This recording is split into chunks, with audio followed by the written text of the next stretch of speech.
Hello, everybody, and welcome to our Thursday live. This is about 1:30 here in California, and I wanted to, in this live, go over the changes that are happening right now with the public charge rule. There's a lot of confusion going on, and I'm getting a lot of questions from our community. A lot of I see in the comments you asking about the public charge rules. So I wanted to jump in here live just to give you an update. In this live, I'm going to focus on exactly what's happening with the public charge rule, what happened, and why are we having these changes. We're going to talk about Form I-944, what's happening with this form. Do we need it? We don't need it. What happens with petitions that were already filed before March 9th? What's happening with those cases? And specifically, I have a lot of questions from our viewers and our clients. What if you filed before, you have a request for evidence? What do we do with those? We have some updates from UCIS, and I wanted to be able to bring them to you. So those of you that are watching it live, make sure that if you're here for the first time, make sure you subscribe to our channel.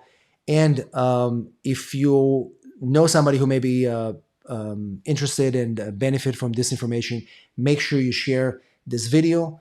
And we'll start in literally 1 second.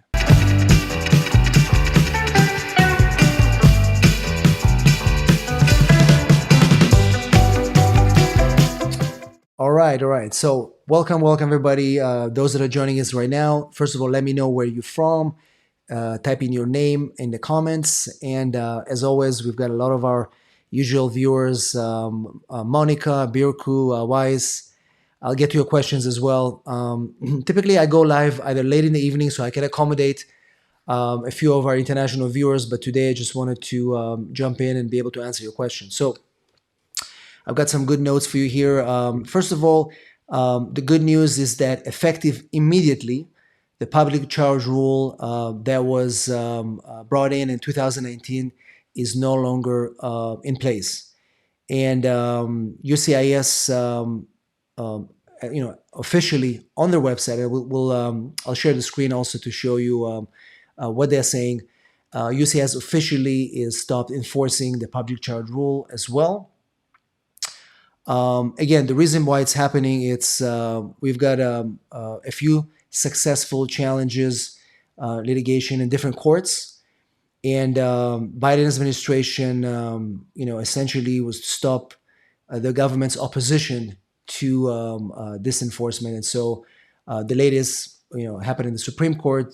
They announced that they're not going to pursue this case, and as a result, a few other of the district courts also dropped these cases, and UCIS officially announced, because when it was first introduced, we didn't know what UCIS is going to do, but now we know that it's official, that that rule is now gone.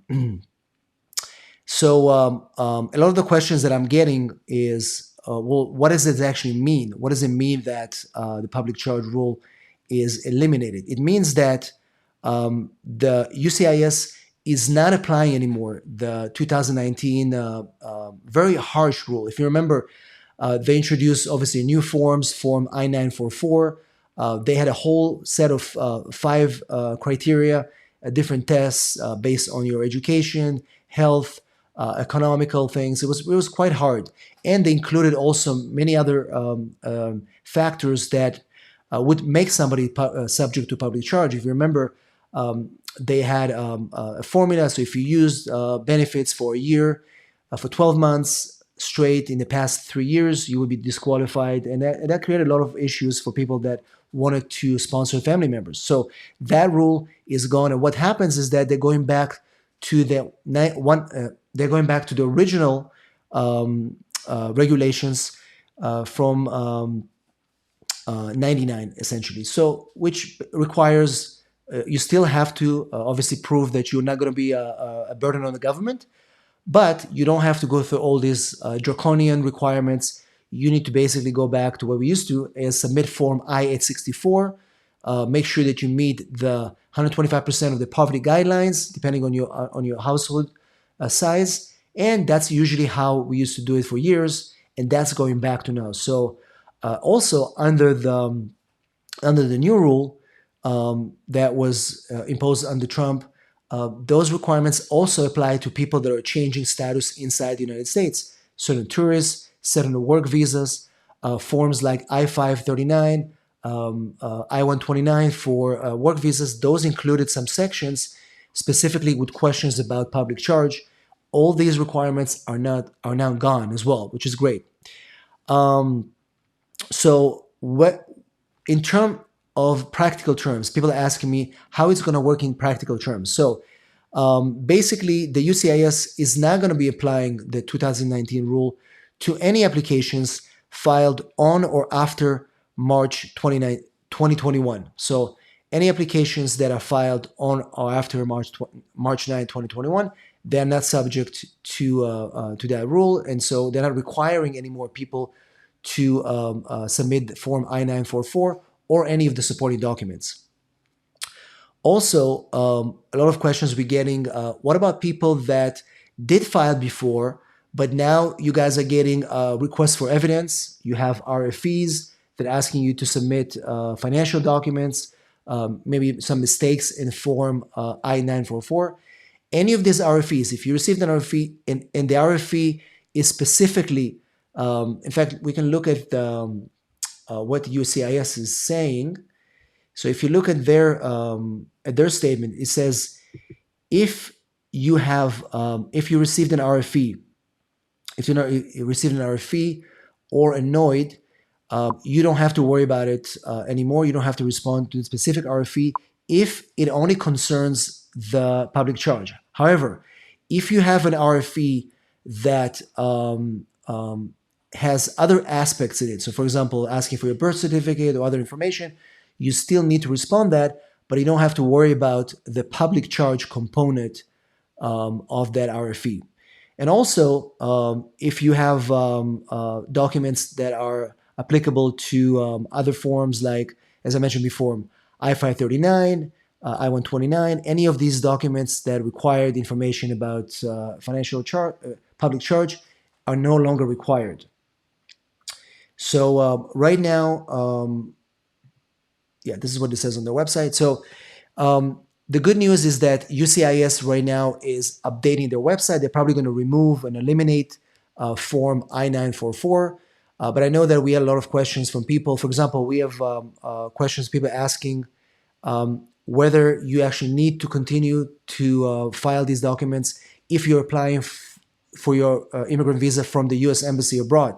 Now, remember, guys, that the public charge rule was already frozen as of July of last year for the State Department. So for the State Department, we didn't have to worry about it for quite some time right now. But inside the United States, we still need that. People were asking whether you still need to submit I-64 and supporting documents like tax returns and things like that.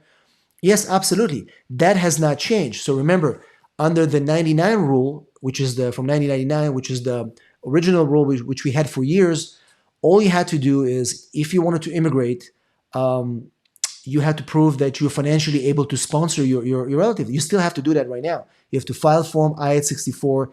That has not changed.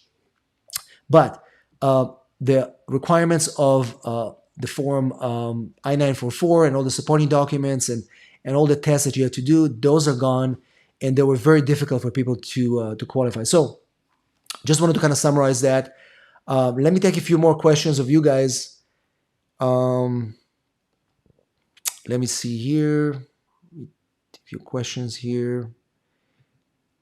And you can keep posting your question. I'm going to try to answer them live, but also if I won't be able to get to all of them, we'll be able to get them in the comments.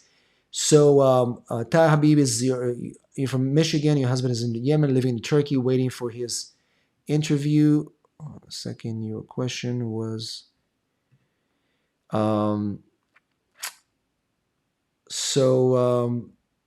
he's banned under 152. So once again, like I said, this is something that is still pending because that ban is still effective. This is for the H's and J1s, but it's got nothing to do with the public charge. This is just it's just an entry ban, and the same thing for the other travel bans that we talked about before. Sultan, MVC said that they're gonna hold my interview after 120 days. Your remarks. Um, so once again, right now MVC is trying to push those cases as best as they can, but remember that it really depends on the respective consulate or embassy. If the embassy is not accepting cases for whatever reason, staffing wise, like I mentioned in the previous video, then MVC is not going to be able to send you a case. You have to remain pushing them as well. I actually have a question in the previous video, another comment where people said that what happened with cases that were denied previously and because of public charge. So again, if your 45 was denied, it depends on when it was denied. If you're still within the 30-day window, you can file a motion to reopen. Most likely they're going to reopen your case and you'll be able to continue adjudicating if it was just because of the public charge. However, if your case was denied months ago and your case is pretty much done, unfortunately, you're going to have to refile your adjustment of status, and you're not going to be worried about public charge. But I know that quite a few people had issues with that, and unfortunately, they were denied because they wouldn't be able to support the documents. You just have to refile because that rule is no longer in place. Let me see here. Okay, here we go. We have Christina. This public charge was a headache to us. What will happen to those who already filed Form I-944? Really good question. So as I mentioned in the beginning of the video, if you already filed I-944, it doesn't matter. The USCIS, they're just going to ignore it. They're not going to issue an RFE. They're not going to ask you for any documents. And at the time of the interview, the officer is not going to go over the I-944 with you. They're just going to ignore it, right? So if you already filed it, it's just going to stay in your file, but they're not going to be acknowledging it. They're not going to be questioning you. Because remember, people who went to interviews during the time that public charge rule was in effect, you had to present documents, you had to explain, you had to go to see, if you used any of these benefits, you had to explain, and that could have resulted in denial of your case, but it's no longer the case anymore. Now remember that, if you are overseas right now, this is not an issue. It has not been an issue for a while. It's mostly an issue inside the United States for people that are filing their cases inside the United States. Let me get another question here from Knight. Can a person stay on 45 receipt without any valid non-immigrant visa, maybe maxed out, and start working on after the? Yeah, absolutely. As long as you file the adjustment of status while you were in legal status, and then your non-immigrant visa expires, you can still stay in the United States. And remember, if you're married to a U.S. citizen, the financial requirements are still need to be met. But right now, things are going to get much easier for a lot of people that were worried about if they qualify. Once again, guys, keep posting your questions in the comments. I promise to get to you after the live. I just wanted to come on live right now because I'm getting literally tons of messages in our text messages at the office. And again, if you have any questions for me, here we go. Use this number, 619-483-4549. Text the number and book a consultation, because I know a lot of people have issues with RFEs, cases that were denied recently, what to do with this public charge thing, people that were holding off to file their cases because they were worried that they're not going to qualify.